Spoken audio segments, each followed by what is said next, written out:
شہر رسول پاک میں جاؤ مست رہو، شہر رسول پاک میں جاؤ مست رہو، نعت رسول پاک سناؤ مست رہو، دنیا کی باتوں سے ہم کو کیا لینا دینا۔ نعت رسول ہم اور آپ جناب سید یاسر اعظمی صاحب سے سماعت کر رہے تھے، ایسے بیٹھے ہیں کہ لگ رہا ہے بالکل تقریر ہی سن کے جائیں گے۔ اچھا ماشاءاللہ۔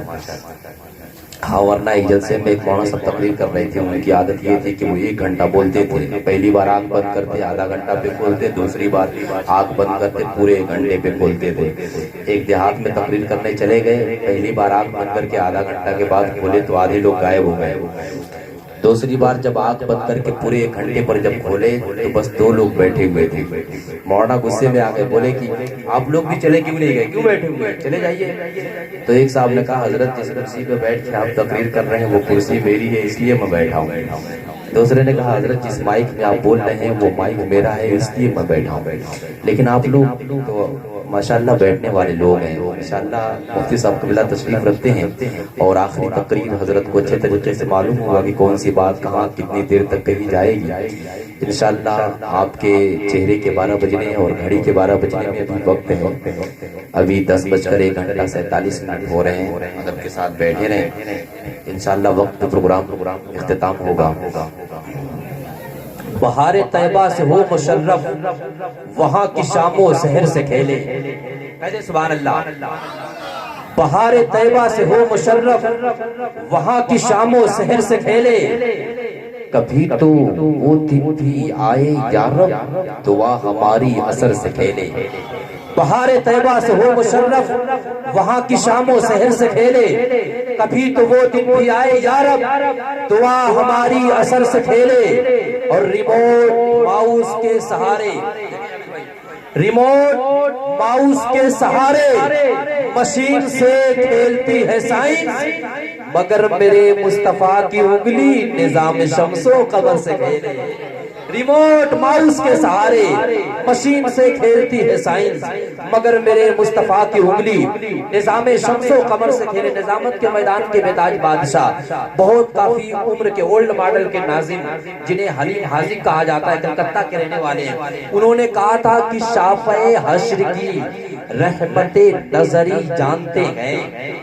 اساتذہ خیریہ فیض عام معامرات صاحب قبلہ بیٹھے، تمام تر علماء کرام بیٹھے، یہ شعر تھا حلیم حاذق کا کہ شافع حشر کی رحمت نظری جانتے ہیں، سب خبر ہے انہیں، سب خبر ہے انہیں، یہ خوش خبری جانتے ہیں۔ کہتے سبحان اللہ۔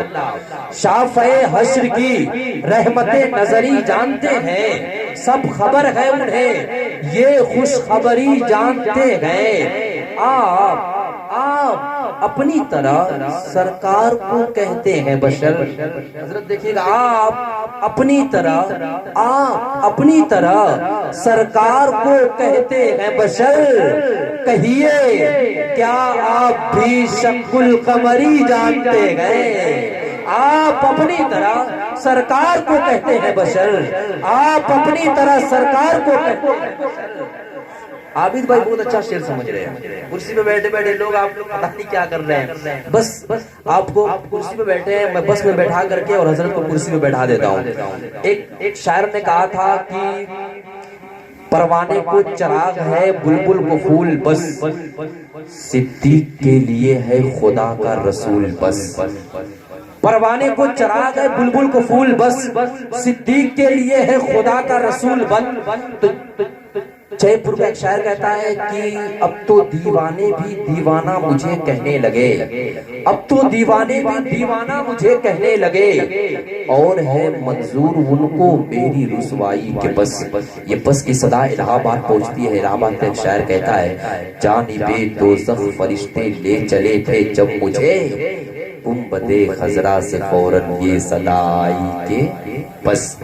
الہ آباد کا شاعر کہتا گنتے گنتے، حیدرآباد کا شاعر کہتا گنتے گنتے تھک گئی تاروں کو نازک انگلیاں، گنتے گنتے تھک گئی تاروں کو نازک انگلیاں، مصطفیٰ کے ہیں زمین پر اتنے شیدائی کہ بس.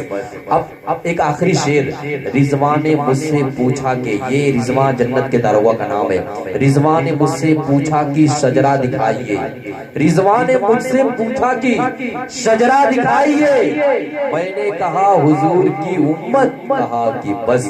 اب یہ بس کے معنی میں جو روڈ پہ بس چلتی ہے، مرضی آقا نہ ہو تو طیبہ جا سکتے نہیں، میاں مرضی آقا نہ ہو تو طیبہ جا سکتے نہیں، دوڑتے رہ جاؤ گے اور چلی جائے گی بس. آئیے بس کو بس کرتا ہوں، ورنہ روضہ رسول کے پاس ایک عاشق رسول کھڑا ہو کر کے ایک آخری شعر پڑھا تھا. یہ کون ہے؟ یہی تو رسول کریم ہے. یہ کون ہے؟ یہی تو رسول کریم ہے. ان کو نبی بنا کے خدا نے کہا کہ بس. نعرہ تکبیر. ہاتھوں کو اٹھا کے جواب دیں تاکہ لگے تقریر سنیں گے. نعرہ تکبیر. مفتی صاحب نے ایک مرتبہ ایک جاہل آدمی گیا اور کہا حضرت میں جنگل میں نماز پڑھ رہا ہوں، اچانک شیر آ جائے تو میں کیا کروں؟ نماز چھوڑ کے بھاگ جاؤں یا پھر نماز پڑھتے رہوں؟ مفتی صاحب بھی ویسے ہی تھے کہ اچھا بابو جنگل میں چل دیے نماز پڑھنے، پتہ نہیں اپنے محلے کی مسجد میں نماز پڑھتے ہو یا نہیں، جنگل میں چلے گئے. مفتی صاحب کا جواب بھی ویسا ہی تھا. مفتی صاحب نے فرمایا اگر تم جنگل میں نماز پڑھ رہے ہو، اچانک شیر آ گیا، تو اگر تمہارا وضو شیر کو دیکھ کے بچ گیا تو پھر نماز پڑھتے رہنا، ورنہ اگر شیر سامنے ہے وضو ٹوٹ گیا دیکھ کر تو پھر نماز چھوڑ کے بھاگ جانا. مفتی صاحب قبلہ بیٹھے ہوئے ماشاءاللہ، استقبال کر لیا جائے. بہت اچھی اصلاحی علمی معیاری تقریر ہمیں اور آپ کو سننے کو ملے گی، کیونکہ فیضان حضور حافظ ملت کا فیضان لے کر مبارک پور کی سرزمین سے سرزمین گفتی شریف میں جلوہ گر ہیں. کرسی خطابت پر ہم اور آپ استقبال کر لیں ان کا. نعرہ تکبیر، نعرہ تکبیر، نعرہ رسالت، جشن عید میلاد النبی، الجمان غلامان رسول، نعرہ تکبیر، نعرہ رسالت.